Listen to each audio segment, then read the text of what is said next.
first ever factory outlet, Chandanagar, Mukunda Jewelers, opening soon. No making charges.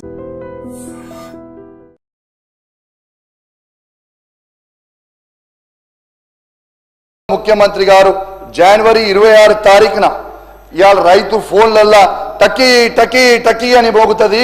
మొత్తం కూడా 12,000 రూపాయలు తెలంగాణలో ఉన్న 65 లక్షల మంది రైతు అకౌంట్లో పడతాయని చెప్పిండు అధ్యక్ష.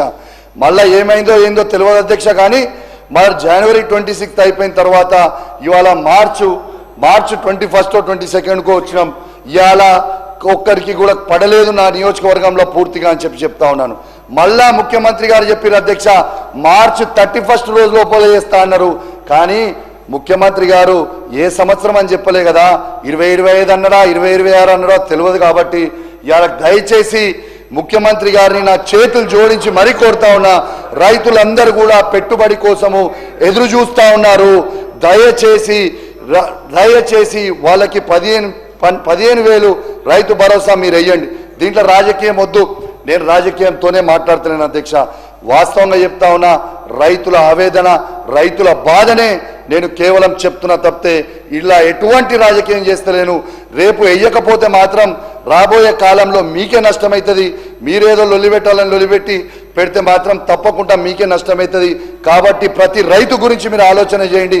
మీ నియోజకవర్గాలలో మీకు రైతు బంధు అనేది రైతు భరోసా అనేది పడ్డదా ఒక్కసారి మీ గుండె మీద చెయ్యేసుకొని మీ ఆత్మ విమర్శన చేసుకోవాలని మీ ప్రతి శాసనసభ్యుని నేను కోరుతా ఉన్నాను అధ్యక్ష. బోనస్కి వస్తా అధ్యక్ష.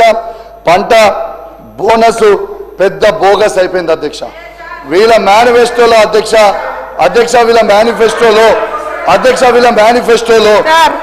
బోగస్ అని అంటే నీ దగ్గర ఉండే రైతులను పోయి అడుగు, సన్నవడ్లకు డబ్బులు పడ్డాయా లేదా. మీరు ఇక్కడ హైదరాబాద్ తిరుగుతున్నట్టుంది రైతులతో సంబంధం లేకుండా. కాబట్టి బోనస్ ఇస్తామని బోగస్ చేసింది మీరు. మీ గవర్నమెంట్లో సన్నవడ్లు పండిస్తే వరేస్తే ఉరే అన్నారు, తర్వాత బోనస్ ఇస్తామన్నారు. అది ఇది మేము ఇస్తా ఉన్నాం. 1,200 కోట్లు రిలీజ్ చేసినాం సార్. ఎక్కడన్నా 1-2 మిగిలొచ్చు, కానీ మ్యాక్సిమం ఇవ్వడం జరిగింది. మళ్ళొక్కసారి వెరిఫై చేసుకోవాల్సిందిగా కోరుతా ఉన్నాం అధ్యక్ష. గౌరవ మంత్రివర్యులు గారు ఈ మధ్య ఎక్కువ హైదరాబాద్ ఉంటున్నట్టురు, ములుగుపోతలేనట్టురు. వారికి కొంచెము సమాచారం లోపం ఉన్నట్టుంది అధ్యక్ష. ఇవాళ నేను అన్నది ఏంది అధ్యక్ష, ఇవాళ పంట బోనస్ పెద్ద బోగస్ అని ఎందుకు చెప్పిన అధ్యక్ష అంటే, వాళ్ళ మేనిఫెస్టోలో 10 రకాల పంటలకి మేము బోనస్ ఇస్తామని చెప్పారు అధ్యక్ష. మరి 10 పంటల రకాలకి ఎక్కడిచ్చిరు బోనస్? దొడ్డువాట్లకి మీరు బోనస్ ఇచ్చిండ్రా? మీరు చెప్పిన 10 రకాల వాళ్ళకి బోనస్ ఇచ్చిండ్రా? దీనికి జవాబు చెప్పాలని నేను కోరుతా ఉన్నాను అధ్యక్ష. చివరకు సన్నలకు మాత్రమే పరిమితమై చేసి సనాయ నొక్కులు నొక్కిరు తప్పితే అది కూడా పూర్తిగా ఇవ్వలేదు. నా హుజురాబాద్ నియోజకవర్గంలోనే ఎగ్జాంపుల్ చెప్తా ఉన్నాను అధ్యక్ష. ఇంకా పెండింగ్ బోనస్ రాక రైతులు చాలా ఇబ్బంది పడతా ఉన్నారు. దయచేసి ఇది రాజకీయ విమర్శ కానే కాదు, నాకు కింద రైతులు చెప్పింది మాత్రమే. వాళ్ళ గొంతుకగా నేను అసెంబ్లీలో మీకు చెప్తున్నా తప్పితే ఎవరిని విమర్శించడానికి కాదు, ప్రభుత్వాన్ని అసలే విమర్శించడానికి కాదు.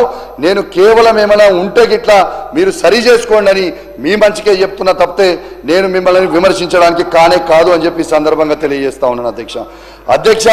ఈ ఇంద్రమ్మ ఆత్మీయ భరోసా కింద రైతు కూలీలకి 12,000 చెల్లిస్తామన్నారు అధ్యక్ష. బారానా మందికి ఎగనామం పెట్టి చివరకు చారానా మందికి కూడా ఇవ్వడం లేదు అధ్యక్ష. ఇది వాస్తవం గ్రౌండ్గా. ఇలా వ్యవసాయ కూలీలకు భరోసా ఇస్తామని కానీ బడ్జెట్లో ప్రస్తావన కూడా లేదు అధ్యక్ష.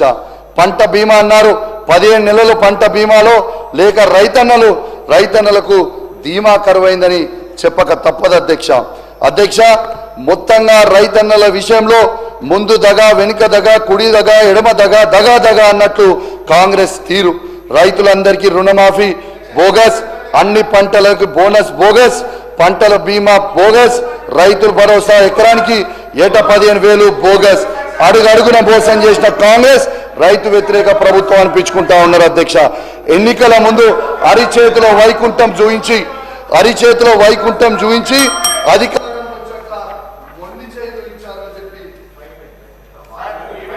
కన్క్లూడ్ చేయండి. ఏమంటలేని మీ మంచిగా చెప్తుంది, మీ మంచిగా చెప్తుంది. కౌశిక్ రెడ్డి గారు కన్క్లూడ్ చేయండి. సార్ దాని 3 ఉన్నాయి సార్. 10 minutes సార్, 10-15 minutes చేయండి సార్ ప్లీజ్. దాని 3 ఉన్నాయి, కంక్లూడ్ చేస్తా సార్, మీకు మొత్తం చెప్పి చేస్తా సార్ ప్లీజ్.